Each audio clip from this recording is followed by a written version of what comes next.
Hey guys, this has been an exciting day. We actually had the Kicking Bear event today, which means we go out on the property, different features of the property, take about 50, 70 questions. It seems like a lot of them. And we started at a place I call Buck Corner. It comes together in many different ways, and from bedding areas to water hole, different access points to get in and out of stands, morning stand, afternoon stand. Check it out. We had some great questions from the people that attended the event too. Right from the beginning, we've had good buck pictures, videos here. Kermit was a buck I shot in 2020. He was a nice 170-inch-ish, buck, older, mature buck, and we first got video of him right here. And it was amazing. By the end of June, it looked like he was already 160, and he probably grew to 170. So it's amazing how it seems like some grow so fast early, and then some seem late. And but hey, Dylan. Yeah. You see the stand? You want me to get in there, huh? So, no, not there. That's where I'm sitting. No, yeah. You're comfy. So Jack Turner Jack's from Family Tradition Tree Stands. He's the owner right back there, and so he's the one that gives us the ability to have all these beautiful tree stands. But as Jack will say, that doesn't always transfer to the cameraman. They get the garbage stands. So see that wood one down there with the poles? That's an old one. In that, Dylan will probably have to hang from that in a tree saddle, some kind of saddle. Up there, it looks doable, doesn't it? Sure, man. He tells me to hang the stand and he'll figure it out. So this is one where he'll try to figure it out. We just hung that stand right here. This is where I got a video of Junior walking right here. He's a real nice 5-year-old target buck this year. And he was here yesterday morning. I don't think he's around right now. We did hear one run off when we came in. I don't think it was him. But this area has always been a great spot. And I think we have a bench system that goes all the way around this down below. The trail connects down here about 150 yards and about 100 yards over there at way, and it just sweeps around. We own to the bottom right here. The redneck blind in that location, I passed up Shorty last year, a nice 4-year-old mature buck. I like hunting this, but it's been difficult. We had a stand over on this side. I know Dante, he hunted there a few times. I've sat there a few times. Dylan, you've sat with me in that tree. And it seemed like it was always hard to get into because we were spooking deer on this side. They're bedding down that way.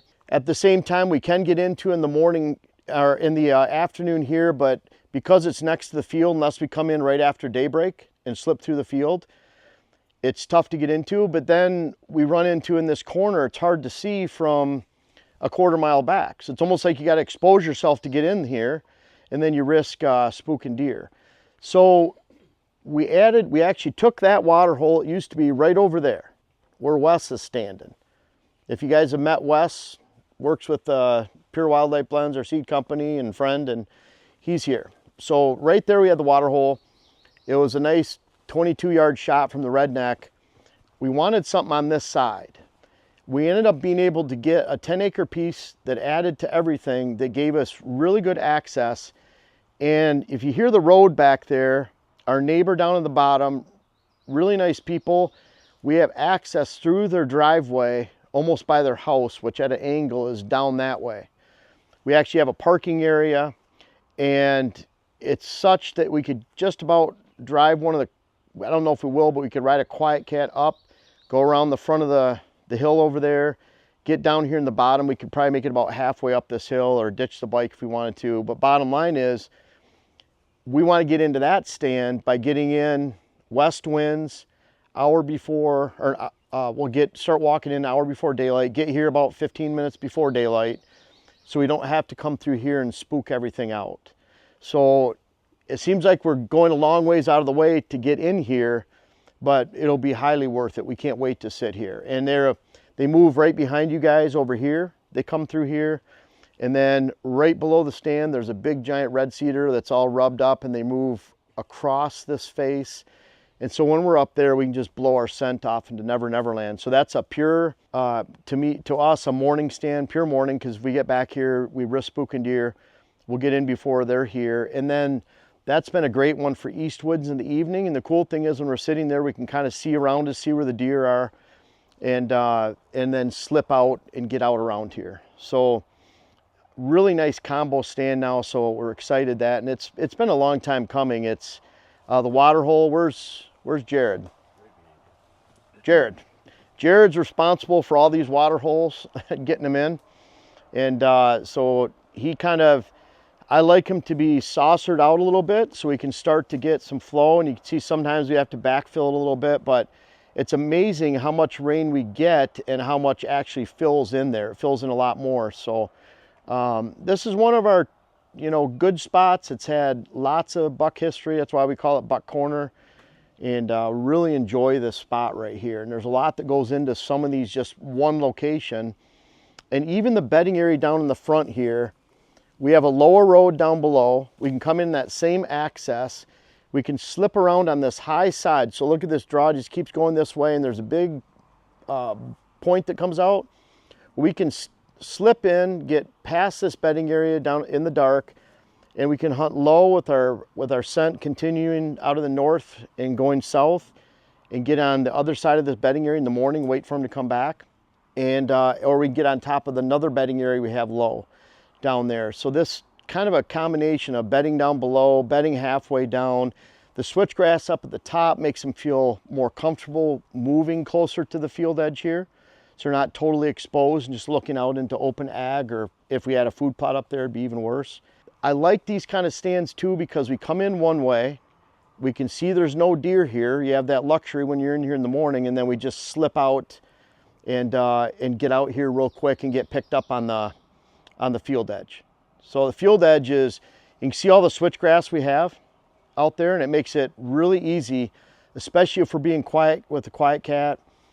We have the electric kinetic out there. Polaris let us use for a few months. I don't know if we'll have it during hunting season. We like ripping around in it, but I don't know if we'll have it then. But bottom line is, we can get around quietly. The deer don't know we're accessing. We have about 3 miles of switchgrass up top. And just like the stand down there, all the way down at the bottom and up to the side, it's open hardwoods. We haven't cut anything. So if we sat there in the morning, we'd slip up to the field edge, get picked up out there, and get out of here. So a lot of times they're coming in one way and going out the other. And I would say too, if I was sitting in that redneck and I had a big buck out there I couldn't shoot, and I thought I might spook him getting out here, I wouldn't think anything about just going right down here, getting out, and just getting picked up at the bottom on our easement. So just be real careful not to spook them. Anybody have any questions about this, or questions about how Dylan's going to fit up in that on the side? I told him I think he could put a little platform straight behind the seat, and then he'd be hanging from that skinnier trunk up top looking this way, but a lot more cover than we originally thought, right? What do you think? I can't wait. Great. But does anybody have any questions about this spot? Will you trim any more of the branch off? We sure will. There's actually part of this that's dead is hanging down. There's a dead piece. See, there's a dead limb coming up off that big one. We'll trim that out. Also, at least 2, if not 3 of these little trees right here we'll take out. And then also this lane about where Dylan's at, we'll take down about 2 or 3 hickory, so we have a nice shot down here from the redneck. So it's still got to be pruned in. So like the brush hanging over, that would maybe interrupt your shots? That's going to be gone. Yeah, because we want to shoot up this way a little bit too. And it might be a lot of our bow stands end up being gun stands too. So if I have a shot this way, I want to be able to get it down this lane quite a bit. Where do you think the deer are coming from and going to when you're hunting this spot, Jeff? Yeah, so what I think it's interesting in the summer, it seems like they're bedding up here where it's kind of open and just going straight out to the field. And so like Junior that's here, he just comes and goes, and then we might not, another buck might be 300 yards down. But then we have, this is an incredible cruising area where they're going that way, like across this face, or they're going above this bedding area, and it seems like they're scent checking the beds down below, but a cruising area back and forth. And so that's where we're primarily hunting this during the rut, anytime end of October, November. And we don't see a lot of movement like late here, because late it seems like they're bedding and they're going to food. Where here it's during that prime time cruising time. And then we have a long skinny plot about 400 yards behind me. We're going to drive by that. We have cut bedding area on the inside of that, and it's a bench system. And so they're really going back and forth through here. And then even like Kermit, I shot just this way, you know, right next to the blade plot down there, about 200 yards, and he was traveling the same bench system. So it's a good question, because a lot of times, like, the temptation is come in here and hunt. Now, if we saw that a buck was bedding here and going out to feed every single afternoon in September, October, we'd try to get on them. But for the most part, especially a stand like that, a morning stand, we're specifically waiting till the rut to hunt, to get that cruising. Because then there seems like they change their movements from perpendicular to food sources to parallel to field edge. And that's when you can take advantage of them. If you're like some of us here, nobody to pick you up, how far would you have to walk to get out if you come out? How much of a trail to come back around if you had, came in this way and had to go around? Yeah, that's a good question. It depends. If I was going out the top and I had another, say I had the Quiet Cat up top and I could drive it around to where my pickup truck was or something, then if I see the coast is clear and I get out of here, then I would just walk around this edge, and you'll see it'll be the same distance that we used to walk around or drove around this entire loop to get out. One other question, do you plan on brushing that in much, or is it just the way? No, I'll hunt it like that. Okay. And that's one thing too, is like I've gone to clients that they want to have a 36-inch diameter tree if they can, and in a ladder stand, and they put it up in there. What I found is something like that, what I like about that is there's a lot of little legs of trunks coming out, and I think you're almost just an extension of that cluster of oak. But at the same time, we're not hunting, a food plot in that situation where deer are coming in here for 20, 25 minutes. They're coming through, we'll have a mock scrape right around in this location. The camera will be right over here. So they're coming in and they're focusing right on the mock scrape, or they're focusing on the water hole. They're not paying attention to us. We might hunt that morning stand a handful of times this year. And so we're not spooking deer, and therefore I feel like we get away with a lot smaller trees and a lot less cover. And that's actually, we thought the ladder was going to sit right above that wood platform, and but it ended up being a lot higher than we thought. And I know when I talked to Dylan before, we weren't happy with the cover there. Dylan wasn't especially. We'd actually thought about, see this big half dead broken oak. We were going to put the ladder right on that trunk right there. It's all rotted out down here, and that was a little bit more sketchy. So we decided not to do that. But if that was the only tree available, I have to admit I probably would have put it in there. That thing's been around for at least 100 years, so 125 years. Probably be around for a little while longer. Sure. So Jeff, you talk about staying off your land about 3 or 4 weeks before the bow hunting season starts. Yeah. I'm just curious, noticing the level of the water in the water hole. Yep. Do you ever come and fill this during the bow season or during hunting season? What we found with the 300-gallon tanks is one of the reasons I went to that, is we do come in here and fill these, and it'll probably be around, like, I don't know what the date is of the Minnesota opener. Let's say it's the 15th. It's always middle of September. We'd probably come in here the end of August, first part of September, and we'd put water in here, leave the machine running, just get out of here. And we found with that is deer will go through about 100 gallons every 3-4 weeks with moderate use and drought. So that means that 300-gallon tank will be pretty full of water with just a couple decent rains all the way through till the time it freezes. Okay. Where 100 gallons, in the same situation, that first ridge in that tank is about 100 gallons low, maybe not even quite to that. So imagine they're just easily stepping in there or leaning down and getting a drink, where if we had a 100-gallon tank, it'd be dry. So, and we've had them get on their knees and drink all the way down at the base. So, or step inside and do the same thing. So that's how we've gone from 100 to 150s. And even the 150s though out here, it might have been 3 years ago or 3 seasons ago, we had really bad drought again in the fall, and we filled them some 3 times during the season because they're that powerful. And we felt it was worth the risk to come in here with the machine, leave it running, put water in. Even if we spoiled it for a few days, it wasn't like we did it the day before we hunted, but we'd do it a week or 6 days. Especially you get into that end of October time, I'd rather sacrifice an October 20th date to really promote and improve a October 29th date or November 7th or opening day of gun season around here, which is early November. Hey Jeff, yeah. when the leaves drop, do you keep everything clean? It looks nice and clean here, but do you just continue to clean it, or do you just walk through the leaves? How do you think about that? I walk through the leaves, just because we have such a network of stands and blinds around here. If I was maybe on a small parcel, 8-10 acres, and just had 2 or 3 stands, and I had a lot of pressure around me, it might be worth it just to go in and blow the leaves off or something. But in a case like this, you just learn to walk fast where you're not going to spook deer, and as you get closer to the stand, we're walking slow, heel to toe, and hopefully making as little noise as possible getting in. But and that's what I found is like the closer you get, we make a lot of noise maybe a quarter mile back, but we're getting closer. We almost stalk the stand. What is close? Within especially 100 yards, 50 yards, you're really slowing down. It might take you that quarter mile up to that point. You walk through in 2 minutes, and then, or 3 minutes, and then that last 100 yards takes you 5 to get in your stopping, listening, and walking in.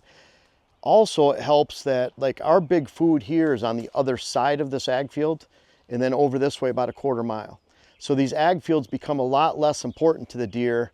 It seems like a time from October 20th to early November, mid-November, we go through chopped corn, picked corn, manure, and chisel plow sometimes in about a 3-4 week period, and then by then the alfalfa's frosted out, so they're really not out in those fields that much. The food plots are critical. So when we come in here in the morning, those deer are largely around those big food sources, so it helps us get into a spot like this in between. Hey, thanks for hosting. I got a couple sure. questions for you. Yeah. Number one, how long does it take the deer to get used to the poly tank? We've had them drink the same within a couple days. Dylan, remember Reedstown? Yep. Like I think that was a 4-year-old buck. One, yeah. That was a metal one too, and that was one of the long oval. It was maybe a 70, 80 gallon tank, but we had them drinking out of it within 2 or 3 days. Okay. But I would say mostly like Junior, he's familiar with this area. We figure he's a 5.5-year-old buck. I would say 5, 6, 4. Like my kids, they're 2. I don't refer to them as 2.5-year-olds. Jackson's 2. And so a buck, when I say he's 5, he's 5 plus, somewhere. But Junior, we've been watching for 3 years now, and he walked right by here. This tank was, when was that tank put in? Maybe 6 weeks ago? Yeah. Right around there. And then we put all the Green Max traffic blend around, and we actually, when that comes up and gets thick, a lot of times if it's in an area we can, like you might see this afternoon, we'll mow it. We didn't mow it yet because figured it was better just to everyone walk on it, get a little growth, and then we'll mow it on a little bit. So my follow-up question is, we're from central Minnesota, and so in the springtime we're going to have relatively high water tables. So if we were to dig just a natural hole, it would fill up, right? But you get into July, August, September, it's bone dry. And so we've experimented with putting the poly tanks in, but then when the water table comes up, they pop right out of the ground. And so I'm wondering if you have any thoughts on how we could actively manage water on site later in the summer and early fall. That's it. The only thing I've had with people like that, because I've seen that in Michigan in flatland areas where it's relatively wet in the spring and they just pop right out. I've even seen like across a flooded landscape of a client property, a tub floating over there in the corner that was 150 yards away from That's where what we have, yep. But I've had clients put cinder blocks in the bottom. I mean, I don't know if it'd be bad to pour concrete in there, sand, whatever it would weight it down. But even then, that water, a lot of times will pop it out. And the trouble is, and it's a tough situation because if you dig it out, and let's say it's dry October 10th, it was good in early September, mid-September, it dries up October 10th, and then there's water again in early November, it seems like it takes a couple weeks for them to get used to it, which is one reason we like the bigger tanks, because if they run out, here they have this pattern, they're coming to it and they enjoy hitting the water, and then all of a sudden you run out, they're not back for 2 or 3 weeks. It's like when you put the water in, it's not a part of their pattern anymore. So that is a tough one other than weighting it down. And I've had clients that have had limited success with that, but I wouldn't say that's an overall 100% cure-all. Yeah, we've built a frame and just had them above ground, of course, like a water tank. But we just wanted it to be more natural. Yeah, And, and that's what we started running into as they were popping out of the ground. And we found around here, so I started putting tanks in the ground in around 04, 05, and we used to not dig them down like this. You know, Jared used an excavator to do this. And Brian around here, he's been out here with a skid steer and put them in, and we've shoveled in many of them. But it's a pain. You can see all the rock around here. And so excavator is awesome getting them in. But what we found is when they're above the ground a foot, the deer stare at them, they stomp at them, they don't like them.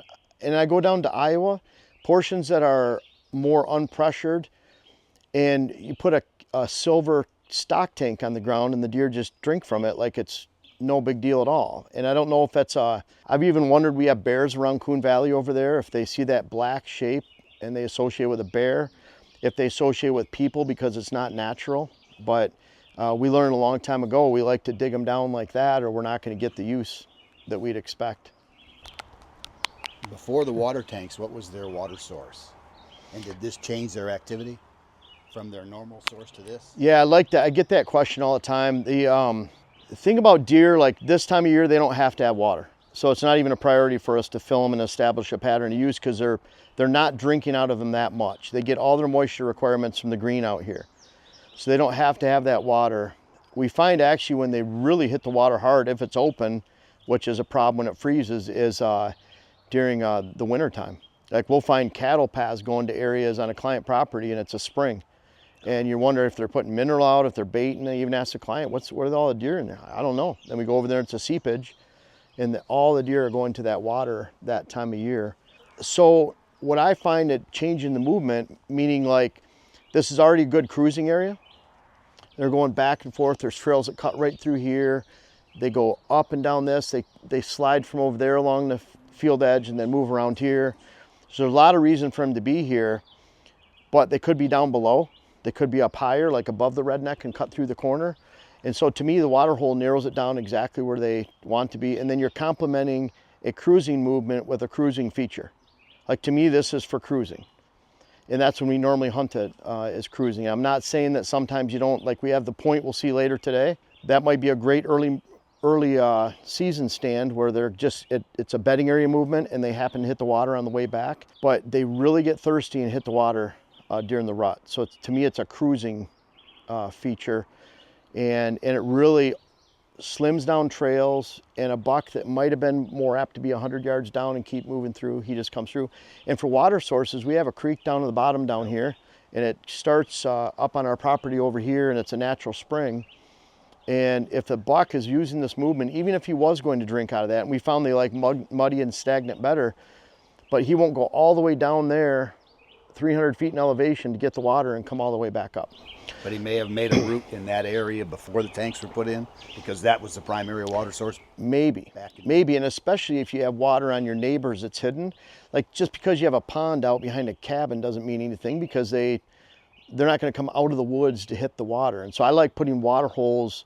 We passed a few water hole locations on the way around, and they're hidden back in the woods. They're areas where deer feel comfortable because, and that's why I don't add them in a food plot. Like they're already going to the food plot.